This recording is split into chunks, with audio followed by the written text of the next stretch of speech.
Una de las tareas más complejas que tiene la iglesia es la obra misionera, llevar el evangelio a otras naciones, llevar el evangelio a otras culturas.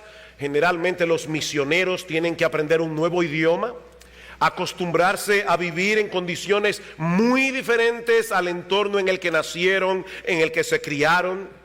Aparte de esto, deben adquirir cierto conocimiento de la forma de pensar de la gente a la que van a ministrar, si ellos quieren ser eficaces en la comunicación del evangelio. Nosotros aquí no tenemos ese problema, somos dominicanos, conocemos nuestra cultura, hablamos el mismo idioma. Sin embargo, aunque los misioneros tienen dificultades muy particulares que vencer para llevar adelante su labor, lo cierto es, mis amados hermanos, que nosotros también tenemos que vencer un gran obstáculo para llevar el evangelio, debido a la condición espiritual en que se encuentra el hombre sin Cristo. No importa el país donde viva, no importa el estrato económico, social al que pertenezca. Pablo dice en Efesios capítulo 2, versículo 1, que todos venimos al mundo espiritualmente muertos y esclavizados al pecado. En 1 Corintios capítulo 2, versículo 14, dice que para el hombre natural, es decir, el hombre que no ha sido regenerado por el Espíritu Santo, el evangelio es una locura que él no puede entender ni aceptar. Y en Colosenses capítulo 1, versículo 21, dice que el hombre es enemigo de Dios. Por supuesto, el hombre no se ve a sí mismo en esa condición, pero ese es el diagnóstico que Dios nos da en su palabra. No hay justo ni aún uno, dice Pablo en Romanos capítulo 3, no hay quien entienda, no hay quien busque a Dios. Todos se desviaron, a una se hicieron inútiles, no hay quien haga lo bueno, no hay ni siquiera uno. Por eso alguien decía muy sabiamente que nosotros los cristianos somos como esos equipos que envía a la marina después de un naufragio a buscar cadáveres, pero no para darles una honrosa sepultura, sino para darles vida. Nosotros somos un equipo de la marina enviados al océano después de un naufragio a buscar cadáveres, hermanos, para darles vida. Es evidente que nosotros no podemos llevar a cabo esta empresa en nuestras propias fuerzas, ni confiando en nuestra propia capacidad de persuasión. Pero es aquí precisamente donde entra en juego la enseñanza que el Señor imparte a sus discípulos en Juan capítulo 16, el pasaje que vamos a estudiar en esta mañana, continuando con nuestra serie en el discurso del aposento alto. Dice en Juan capítulo 16, en la mitad del versículo 4, esto no os lo dije al principio porque yo estaba con vosotros, pero ahora voy al que me envió y ninguno de vosotros me pregunta ¿a dónde vas? Antes, porque os he dicho estas cosas, tristeza ha llenado vuestro corazón. Pero yo os digo la verdad, os conviene que yo me vaya, porque si no me fuera, el Consolador, el Paracleto, el Espíritu Santo, no vendría a vosotros, mas si me fuere os lo enviaré. Y cuando Él venga, convencerá al mundo de pecado, de justicia y de juicio. De pecado por cuanto no creen en mí, de justicia por cuanto voy al Padre y no me veréis más, y de juicio por cuanto el príncipe de este mundo ha sido ya juzgado. Aún tengo muchas cosas que deciros, pero ahora no las podéis sobrellevar. Pero cuando venga el Espíritu de verdad, Él os guiará a toda la verdad, porque no hablará por su propia cuenta, sino que hablará todo lo que oyere y os lo hará saber, y os hará saber las cosas que habrán de venir. Él me glorificará, porque tomará de lo mío y os lo hará saber. Todo lo que tiene el Padre es mío, por eso dije que tomará de lo mío y os lo hará saber. La semana pasada nosotros veíamos que hay una hostilidad de parte del mundo hacia el creyente por causa de nuestra identificación con Jesús. Pero vimos también que el creyente tiene la responsabilidad de compartir el mensaje del evangelio a ese mismo mundo que le rechaza, a ese mismo mundo que puede llegar a ser agresivo y hostil en ocasiones. Juan capítulo 15, versículo 26. Pero cuando venga el Consolador, Consolador, a quien yo os enviaré del Padre, el Espíritu de verdad, el cual procede del Padre. Él dará testimonio acerca de mí, y vosotros daréis testimonio también, porque habéis estado conmigo desde el principio. Y es esta promesa de la venida del Espíritu la que el Señor enfoca en el pasaje que vamos a estar considerando en esta ocasión. Pero antes, es necesario que pongamos este texto en su contexto, porque algo estaba sucediendo en la mente y el corazón de los discípulos esa noche, que fue lo que movió al Señor Jesucristo a traer una enseñanza más amplia acerca de la obra del Espíritu Santo. Noten otra vez los versículos 5 y 6. Pero ahora voy al que me envió, dice Jesús, y ninguno de vosotros me pregunta ¿a dónde vas? Antes, porque os he dicho estas cosas, tristeza ha llenado vuestro corazón. Yo debo recordar aquí, mis amados hermanos, algo que dije hace unas semanas atrás. Y es que todo este discurso de despedida que encontramos en los capítulos 13, 14, 15 y 16 del Evangelio de Juan fue proclamado por el Señor en unas pocas horas. En otras palabras, lo que a nosotros nos ha tomado más de 3 meses ver, ¿verdad?, porción tras porción, los discípulos lo escucharon en una sola noche. Así que no hacía mucho que se había dado la conversación entre Pedro y el Señor, que Juan nos narra en los versículos 33 al 36 del capítulo 13. Vayan conmigo allí una vez más. Dice Juan 13:33, hijitos, aún estaré con vosotros un poco, me buscaréis, pero como dije a los judíos, así os digo ahora a vosotros, a donde yo voy, vosotros no podéis ir. Y ahí es que el Señor le dice a los discípulos, un mandamiento nuevo os doy, que os améis unos a otros, que como yo os he amado, os améis unos a otros. Pero Pedro no escuchó ese nuevo mandamiento.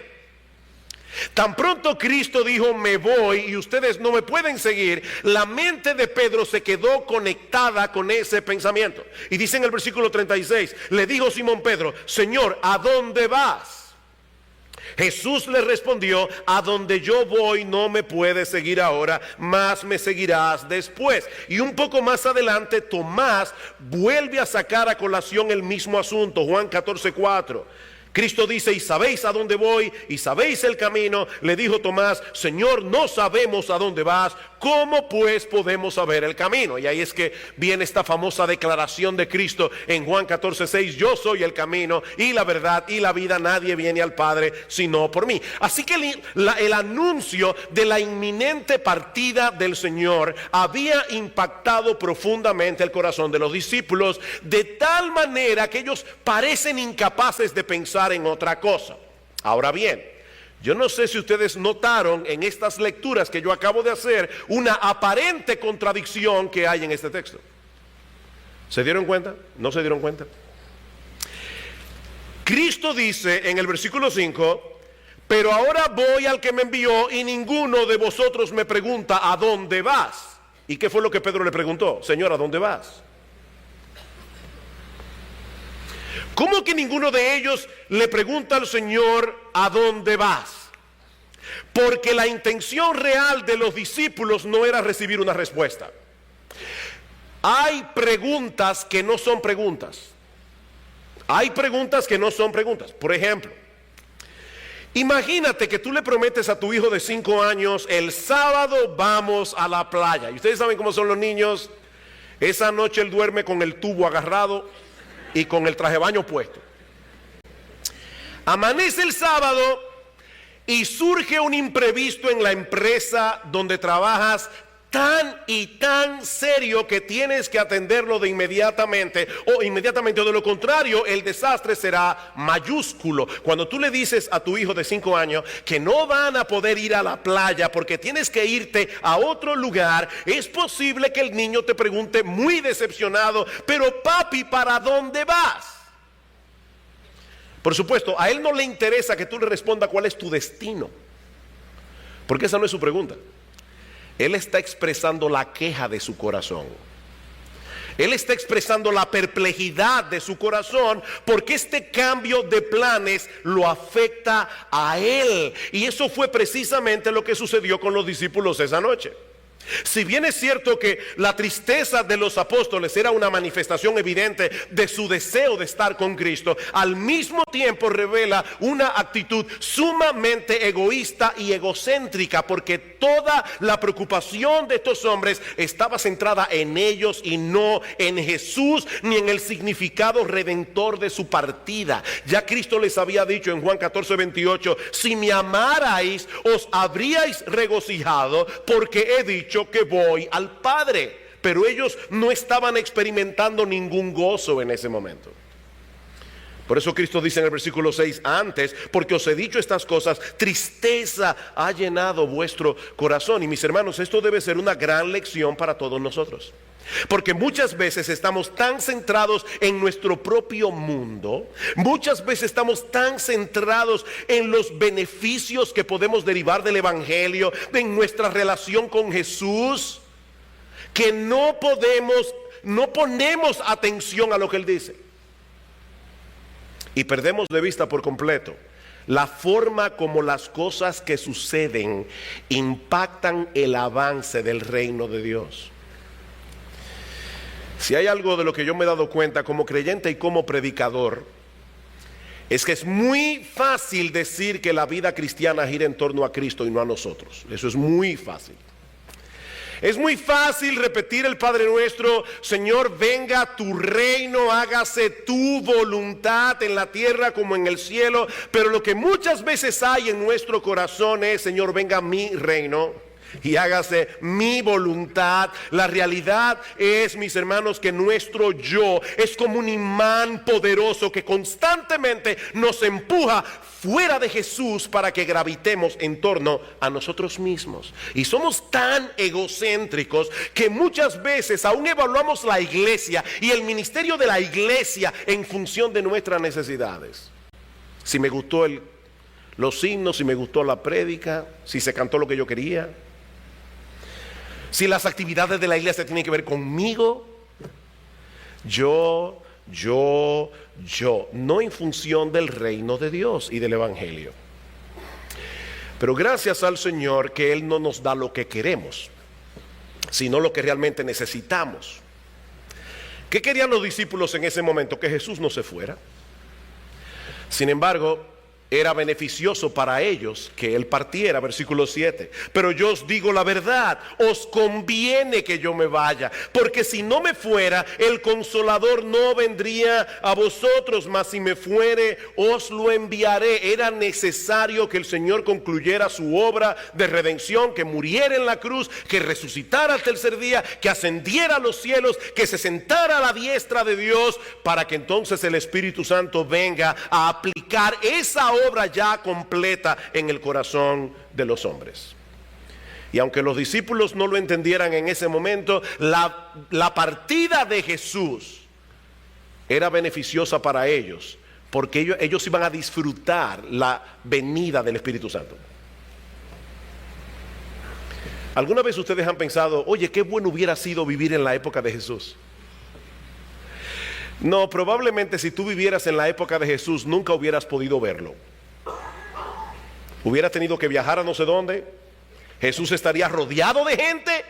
Como dice Juan Carlos Rael, el cuerpo físico de Cristo solo podía estar en un sitio a la vez, mientras que el Espíritu Santo puede estar en todos los sitios a la vez, obrando en el corazón del creyente y a través de los creyentes obrando en el mundo. ¿Cómo podemos explicar que estos mismos discípulos, que muchas veces no entendían las palabras de Jesús, que iban a salir huyendo en el momento de su arresto, son los mismos que encontramos en el libro de los Hechos, unas semanas más tarde, predicando el Evangelio sin temor? A pesar de las amenazas de los líderes religiosos de Israel, ¿cómo explicamos ese cambio? El Espíritu Santo. El Espíritu vino sobre ellos en el día de Pentecostés, tal como Jesús lo había prometido, y el panorama cambió radicalmente. Dice en Hechos 4:31, todos fueron llenos del Espíritu Santo y hablaban con denuedo, con coraje, con valentía la palabra de Dios. Y en Hechos 5:41, después de haber sido azotados, dice que salieron gozosos del concilio, habiendo sido tenidos por dignos de padecer afrenta por el nombre. el Espíritu Santo. Pero el Espíritu Santo no se limita a obrar en los discípulos, sino también en el mundo. De hecho, nadie puede llegar a ser creyente a menos que el Espíritu Santo no obre en su corazón para traerlo a Cristo en arrepentimiento y fe. Y eso es lo que vemos en los versículos 8 al 11. Y cuando Él venga, convencerá al mundo de pecado, de justicia y de juicio. De pecado por cuanto no creen en mí, de justicia por cuanto voy al Padre y no me veréis más, y de juicio por cuanto el príncipe de este mundo ha sido ya juzgado. He aquí la solución al dilema que planteamos al principio. ¿Qué sentido tiene predicar el evangelio a personas que lo rechazan con todo su corazón? La respuesta de Jesús es: el Espíritu Santo es enviado al mundo para convencer al mundo. Y esta palabra convencer significa exponer, acusar, dejar sin argumento, convencer de culpabilidad. En otras palabras, Él se encargará de que muchos que ahora pertenecen al mundo vean su culpa, vean su vergüenza, de modo que puedan venir a Cristo en arrepentimiento y fe. Eso hace el Espíritu Santo. El Señor dijo en cierta ocasión que los sanos no tienen necesidad de médicos, sino los enfermos. Así que lo primero que hace el Espíritu Santo para traernos a salvación es hacernos ver que estamos en serios problemas, que necesitamos ser salvados. Es por eso que el Espíritu Santo viene para convencer al hombre de pecado, de justicia y de juicio. De paso, hermanos, noten que el texto no dice: cuando Él venga, convencerá al mundo de que Dios lo ama y tiene un plan maravilloso para él. Que Jesús es un gran amigo y que Él viene a resolver todos tus problemas. Él viene a quitar el vacío de tu corazón. No, Jesús puede hacer todo eso, pero lo primero que Él hace es convencerte de pecado, de justicia y de juicio. Ahora, ¿qué significa eso? Hermanos, este texto es uno de los textos más difíciles de todo el discurso del aposento alto. De hecho, hay mucha discusión entre los comentaristas acerca de qué significa eso que el Espíritu Santo hace. Yo creo que Donald Carson, en su forma de interpretar este texto, tiene razón. Así que yo voy a seguir sus pasos aquí. En primer lugar, el Espíritu Santo convence al mundo de pecado, de modo que puedan creer en Jesús. Dice: de pecado por cuanto no creen en mí. En otras palabras, para que el mundo vea su necesidad de creer en Cristo, tiene que percibir primero su propia pecaminosidad. Nadie va a confiar en Cristo a menos que se vea a sí mismo como un pecador culpable y condenado. Y el Espíritu Santo viene a convencer al mundo a través de la predicación del evangelio de que somos pecadores. ¿Recuerdan lo que pasó en Pentecostés cuando el apóstol Pedro predicó el primer mensaje? Dice que los judíos que estaban allí se compungieron de corazón y dijeron: varones hermanos, ¿qué haremos? Si Pedro hubiera predicado ese mismo mensaje 2 días antes, no hubiera pasado nada.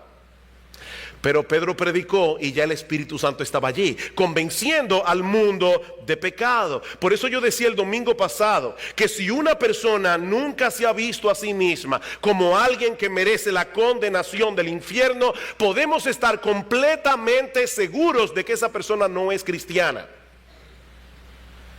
Mi amigo, yo no quisiera que nada te distraiga de esto que yo acabo de decir, así que lo voy a repetir.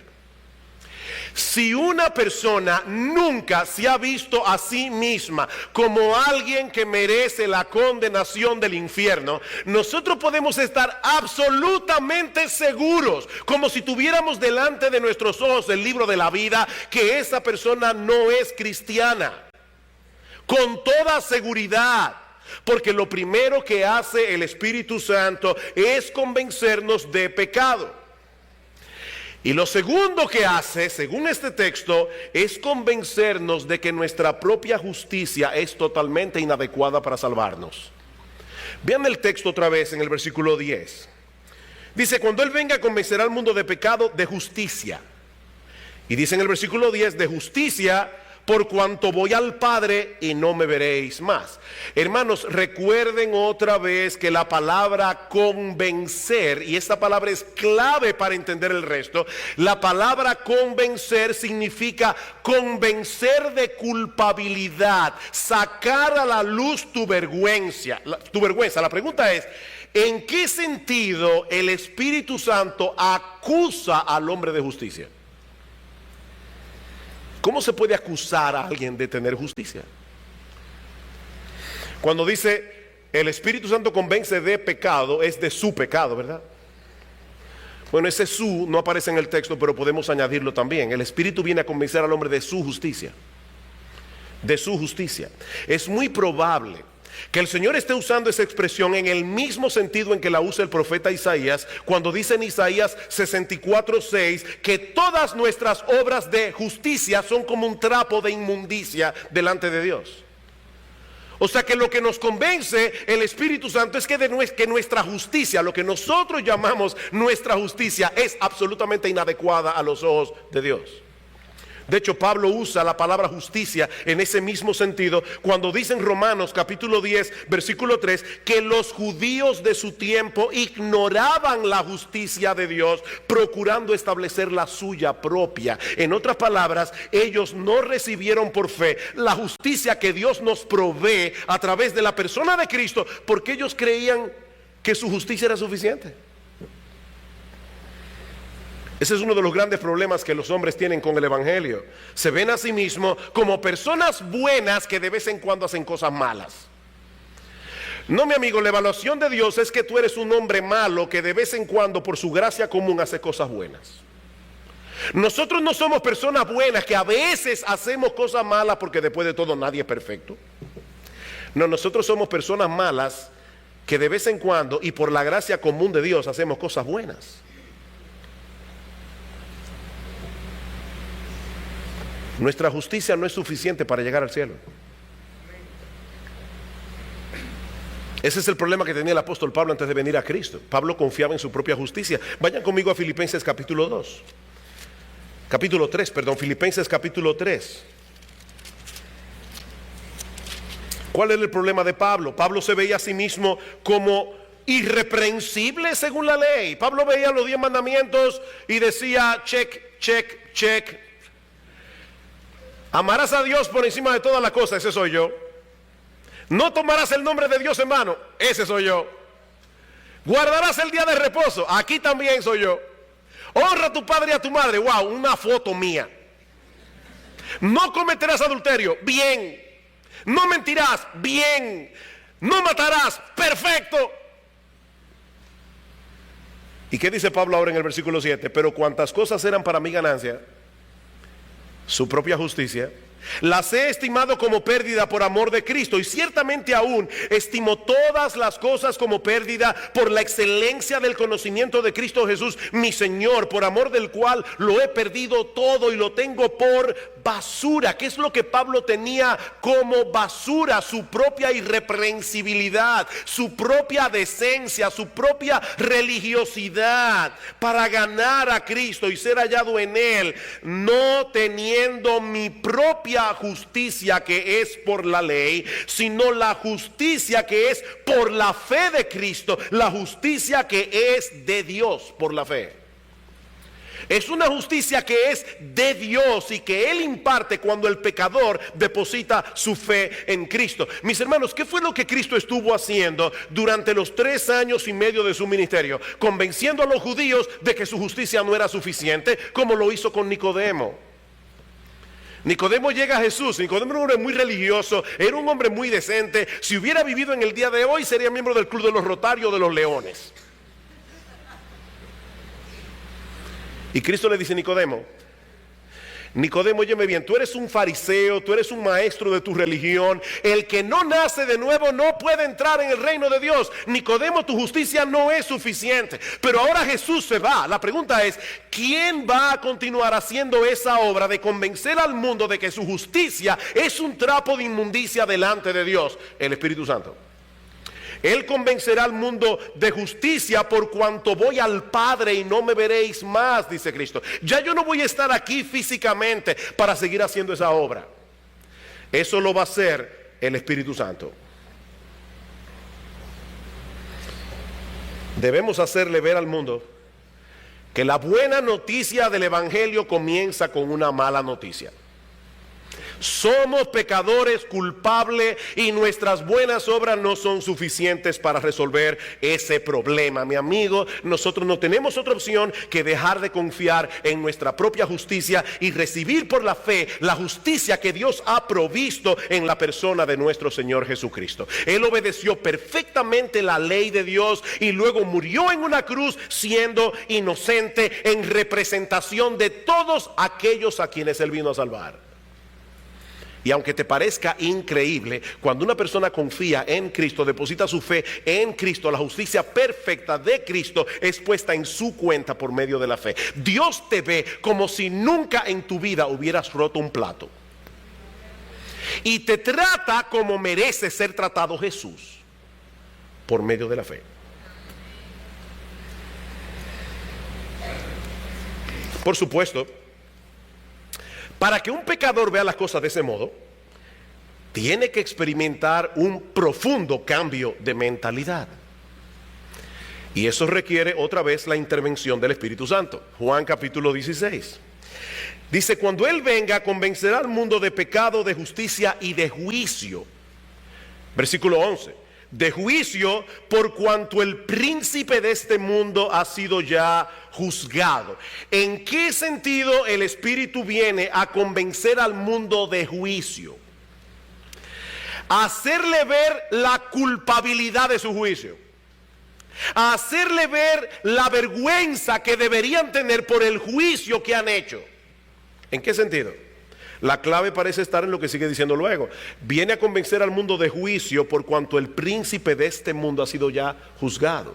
Hermanos, ¿dónde fue juzgado el príncipe de este mundo? Obviamente en la cruz del Calvario. En Juan capítulo 12, versículo 31, mirando hacia la cruz, Cristo dice, ahora es el juicio de este mundo, ahora el príncipe de este mundo será echado fuera. En otras palabras, lo que pareció una terrible derrota para Jesús fue en realidad una aplastante victoria contra el príncipe de este mundo. Cristo venció en debilidad, muriendo en la cruz del Calvario por nuestros pecados. Pero ¿saben qué? Ese no es el juicio que el mundo hace de lo que pasó en la cruz.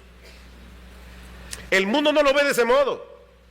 Cuando el mundo evalúa la muerte de Cristo en la cruz, hace un juicio equivocado de lo que realmente ocurrió allí. Pero entonces interviene el Espíritu Santo para darle convicción al pecador, no solo de que su juicio con respecto a Jesús es totalmente equivocado, sino también que es el producto de un prejuicio pecaminoso. O sea, el Espíritu Santo viene a convencer al hombre, no solo de que su juicio es erróneo, sino de que él razona equivocadamente por un prejuicio pecaminoso de su corazón. ¿Cómo así? Ellos prefieren pensar que Jesús fue derrotado en la cruz antes que verlo como un Salvador victorioso, porque entonces tienen que someterse a su señorío. Pero el Espíritu Santo hace una obra tal de transformación en el corazón del pecador que de repente comienza a ver a Cristo con otros ojos. Yo creo que pocos textos del Nuevo Testamento presentan esta verdad en una forma tan hermosa y tan impactante como 2 Corintios capítulo 4. 2 Corintios capítulo 4. Versículo 3. Yo sé que este es un texto que citamos mucho en este púlpito. Dice Pablo, pero si nuestro evangelio está aún encubierto, entre los que se pierden está encubierto, en los cuales el Dios de este siglo cegó el entendimiento de los incrédulos para que no les resplandezca la luz del evangelio de la gloria de Cristo, el cual es la imagen de Dios. El hombre está ciego, el hombre no hace una correcta evaluación de Jesús. Para el mundo, el pobre Jesús murió como un derrotado en la cruz del Calvario.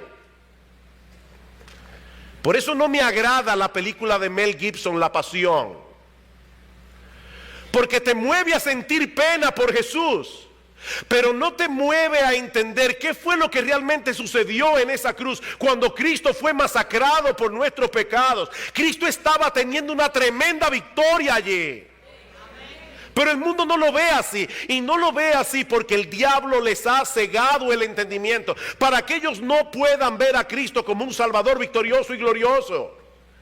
¿Qué hace el Espíritu Santo? Versículo 5 dice Pablo: pero nosotros predicamos no a nosotros mismos, sino a Jesucristo como Señor, y a nosotros como vuestros siervos por amor a Jesús. Pablo dice: el hombre está ciego, el diablo les ha cegado el entendimiento, ellos no ven gloria en Jesús, pero yo como quiera predico el evangelio de Jesús. Y Pablo: ¿para qué tú predicas el evangelio si el pecador está muerto, si está ciego, si es un enemigo de Dios? Pablo explica en el versículo 6: porque Dios, que mandó que de las tinieblas resplandeciese la luz, es el que resplandeció en nuestros corazones a través de la obra del Espíritu Santo, para iluminación del conocimiento de la gloria de Dios en la faz de Jesucristo. En otras palabras, aquí está el predicador predicando el evangelio, allí hay un pecador ciego, muerto en sus delitos y pecados, y el Espíritu Santo viene en el contexto de la predicación y obra en el corazón de este hombre, le dice: sea la luz, y de repente ese individuo ve a Cristo como el ser más glorioso del universo, a quien vale la pena entregarle absolutamente todo.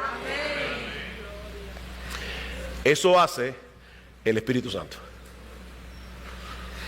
Eso fue lo que el Espíritu Santo hizo en tu vida cuando tú viniste a Cristo. ¿Se dan cuenta, mis hermanos, que lo que se requiere para que un pecador sea salvo tiene que ser absolutamente divino? El pecador tiene que ser convencido de que es un pecador culpable. Tiene que ser convencido de que su supuesta justicia es un trapo de inmundicia delante de Dios. Y tiene que ser convencido de que él está completamente equivocado con respecto a las cosas espirituales, y sobre todo en su juicio con respecto a la persona y a la obra de Jesús. Y ninguno de nosotros aquí tiene la capacidad de convencer a nadie de ninguna de esas cosas. Es por eso, hermanos, que nosotros constantemente les pedimos que oren por sus predicadores, que oren por sus pastores. Nosotros no tenemos esa capacidad. No hay un individuo tan persuasivo que pueda hacer eso. Pero para eso vino el Espíritu Santo, para obrar por medio de nuestra predicación del evangelio, abriendo los ojos de los ciegos y dándole vida a los muertos. Así que, mi hermano, predica el evangelio, porque tú no estás solo en esa tarea. Hay personas que dicen: ay, pastor, yo me siento tan inadecuado para predicar el evangelio. Déjame darte una buena noticia.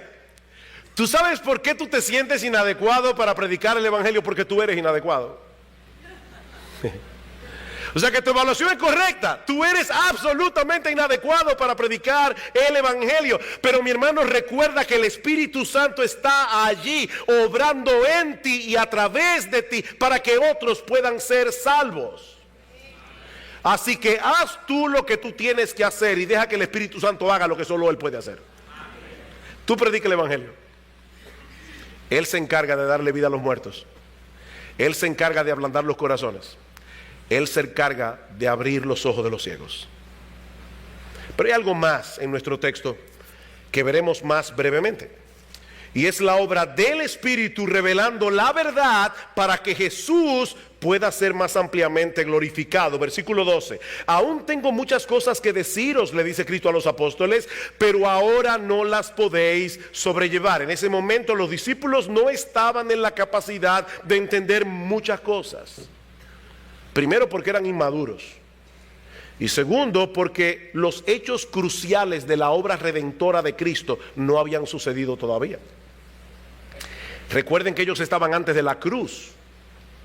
Pero después de la muerte de Cristo, de su resurrección, todas las piezas del rompecabezas comenzarían a caer en su lugar y los apóstoles comenzarían a entender claramente el evangelio y sus implicaciones por la obra del Espíritu. Versículo 13.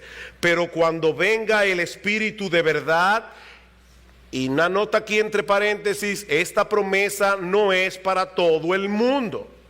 Esa promesa fue dada a estos mismos apóstoles que estaban perplejos. Pero cuando venga el Espíritu de verdad, Él a ustedes, los apóstoles, los guiará a toda la verdad, porque no hablará por su propia cuenta, sino que hablará todo lo que oyere y os hará saber las cosas que habrán de venir. El Espíritu Santo es una persona divina, pero Él no hablaría por su propia cuenta. Él iba a continuar las enseñanzas de Jesús, que por cierto, al venir a este mundo como hombre, tampoco habló por su propia cuenta. Es increíble la sumisión de las tres personas de la Trinidad. Hermanas, cuando se habla de sumisión, generalmente se piensa, ¿verdad?, en la sumisión de la mujer al hombre, pero hay sumisión en todos los estratos de la sociedad. Dios creó el mundo con autoridad, en el trabajo, en la iglesia, en el gobierno, en la casa. Y a nosotros nos molesta la palabra sumisión. Cristo vino al mundo a hablar lo que el Padre le dijo que hablara. Y el Espíritu Santo viene enviado por el Padre y por el Hijo para hablar lo que el Padre y el Hijo le dicen que hable. Y los tres son Dios, iguales en dignidad, iguales en autoridad. Dice el Señor en Juan 7:16, mi doctrina no es mía, sino de aquel que me envió.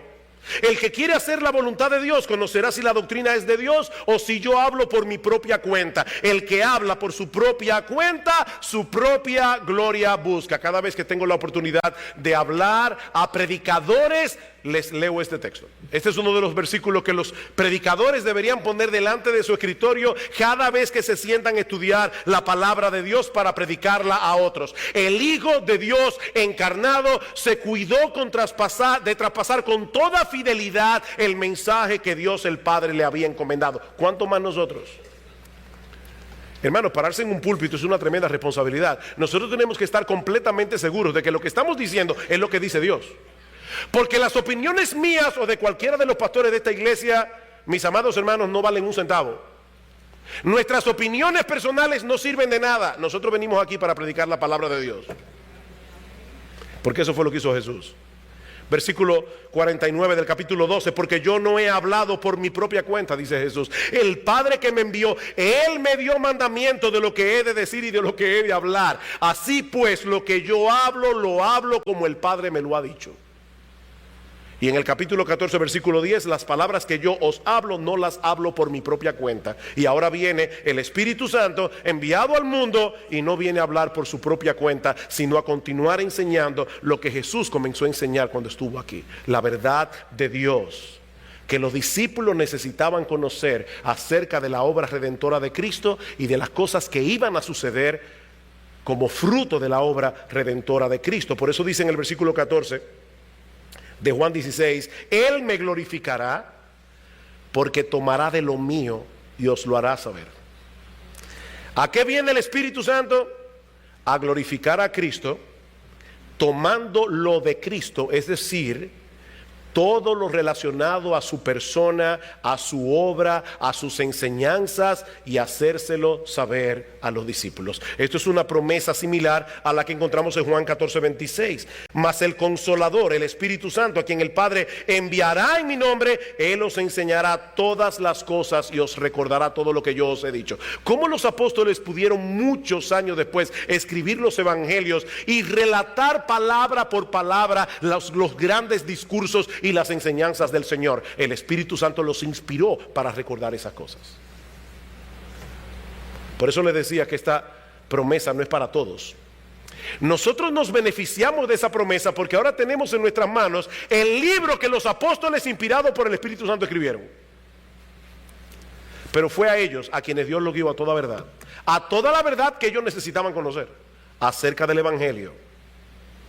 ¿Saben lo que eso significa, mis amados hermanos? Que nuestro Señor Jesucristo es el centro de la Biblia. Amén. Cristo mismo dice en Juan capítulo 6, versículo 5:39, escudriñáis las escrituras porque a vosotros os parece que tenéis la vida eterna y ellas son las que dan testimonio de mí. O sea que el Antiguo Testamento habla de Jesús. De hecho, Él le dice a los judíos, si ustedes le creyeran a Moisés, me creyeran a mí, porque fue de mí que le escribió. El Antiguo Testamento habla de Jesús. ¿Recuerdan a los discípulos camino de Emaús cuando iban por el camino y comienzan a decirle a Jesús: ay, nosotros creíamos que este Mesías era el que iba a redimir a Israel de sus pecados? Y Cristo le dice: oh insensatos y tardos de corazón para creer todo lo que los profetas han dicho. Y dice: y comenzando desde Moisés y siguiendo por todas las escrituras, les enseñaba en todos los profetas lo que de él decían. Jesucristo es el centro del Antiguo Testamento. Pero ahora en el discurso del aposento alto, Jesús les promete a los apóstoles la inspiración del Espíritu Santo para escribir el Nuevo Testamento y dar a los creyentes una mejor comprensión del Evangelio para la gloria de Jesús. Así que Jesús es el centro también del Nuevo Testamento. Versículo 14 otra vez: Él me glorificará porque tomará de lo mío y os lo hará saber. Todo lo que tiene el Padre es mío. Por eso dije que tomará de lo mío y os lo hará saber. Hermanos, el Nuevo Testamento no es otra cosa que una amplia explicación del Evangelio para que entendamos quién es Jesús y qué fue lo que él hizo a nuestro favor a través de su vida y de su muerte. Y en la misma medida en que los creyentes entienden lo que el Nuevo Testamento revela acerca de Jesús y acerca del Evangelio, en esa misma medida la iglesia está preparada para darle gloria a Jesús. Él me glorificará. ¿Cómo? Enseñándoles la verdad acerca de mí y acerca del Evangelio. Es por eso que Donald Carson dice muy sabiamente que la enseñanza de este texto nos libra de dos extremos igualmente peligrosos y dañinos: el de un cristianismo emocional carente de doctrina y el de una ortodoxia fría carente de emoción.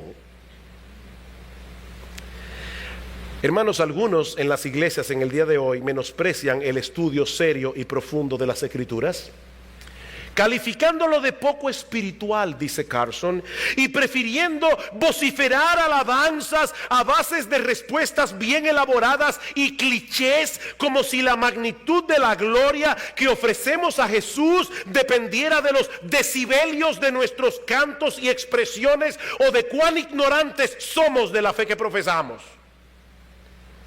Mientras más bulla, más gloria. La doctrina no importa, eso es seco, eso es frío.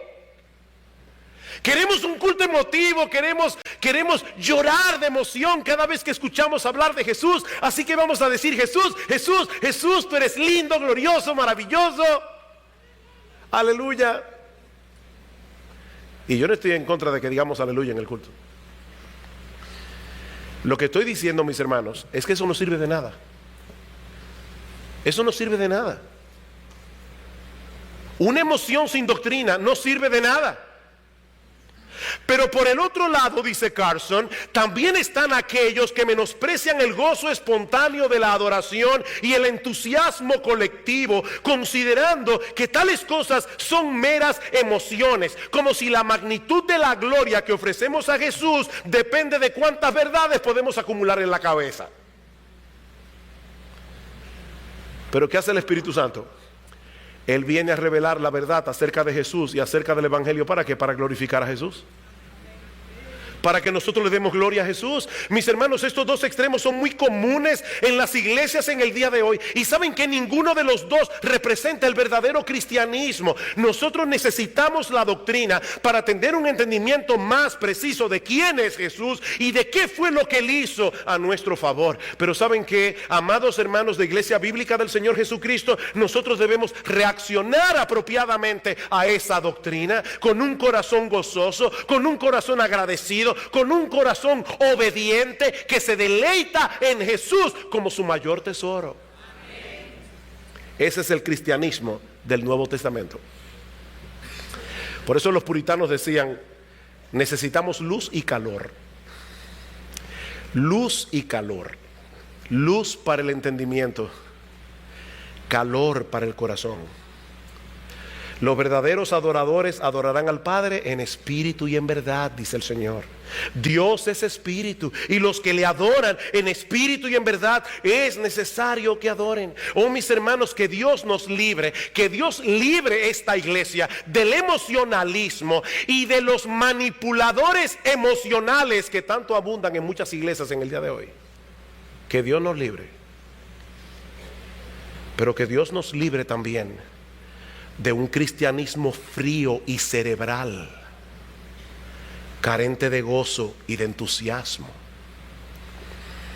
El Espíritu vino a revelarnos a Cristo, iluminando nuestro entendimiento para que tengamos una mejor comprensión del Evangelio, no simplemente para que seamos ortodoxos en doctrina, sino para que seamos adoradores de Jesús, ardientes y apasionados. Para que ninguna cosa de este mundo pueda competir en nuestra devoción a Él. Y eso nos lleva de vuelta a la enseñanza de la vid y los pámpanos que veíamos hace unas semanas atrás en Juan 15. Mis hermanos, si nosotros queremos dar fruto, ¿tú quieres dar fruto en tu vida? ¿Tú quieres tener una vida cristiana fructífera? ¿Tú quieres luchar eficazmente contra el pecado que todavía mora en ti? No debemos concentrarnos primariamente en dar fruto. ¿Recuerdas eso? Si quieres dar fruto, no debemos concentrarnos primariamente en dar fruto, sino en permanecer en Jesús. Permanecer en Jesús, en mantenernos aferrados a Jesús, en dependencia de Jesús, cada momento, cada día. Pero ¿saben qué, mis amados hermanos? Eso no ocurre en un vacío. Nosotros necesitamos adquirir una comprensión cada vez más precisa del Evangelio y vivir en consecuencia. Es de eso que se trata el Nuevo Testamento. El Espíritu Santo inspiró a los apóstoles a darnos todas esas explicaciones acerca de la obra redentora de Cristo, porque necesitamos entender el Evangelio y predicarnos el Evangelio y aplicarnos el Evangelio continuamente. Así que, mi hermano, conoce tu Biblia. Conoce tu Biblia, empápate de tu Biblia y pídele a Dios en oración que use ese conocimiento para darte un corazón apasionado por Jesús. Porque toda la Biblia trata acerca de Él. Y si hay alguien aquí que todavía está confiando en su religiosidad o en su decencia, creyendo que por alguna de estas cosas será recibido en la presencia de Dios, mi amigo, déjame recordarte una vez más que el Espíritu Santo vino al mundo a convencer a los hombres de su pecado, de la insuficiencia de su propia justicia y del error de su juicio. Es imposible que un pecador llegue al cielo sin Cristo, porque en ningún otro hay salvación, dice Pedro en Hechos 4:12, porque no hay otro nombre bajo el cielo dado a los hombres en que podamos ser salvos. No hay otro nombre. Yo soy el camino y la verdad y la vida, dice el Señor. Nadie viene al Padre sino por mí. Ven y ampárate por la fe en la justicia perfecta de Jesús, en su muerte en la cruz del Calvario. Reconoce que eres un pecador culpable, porque todo aquel que viene a Él clamando por misericordia, misericordia recibirá. Todos tus pecados serán perdonados. Todos tus pecados te serán perdonados. El Señor te otorgará de pura gracia el don de la vida eterna en Cristo, pero tienes que confiar en Él exclusivamente. Así que, mi amigo, no te vayas de este lugar como llegaste. La puerta de la salvación sigue abierta para ti.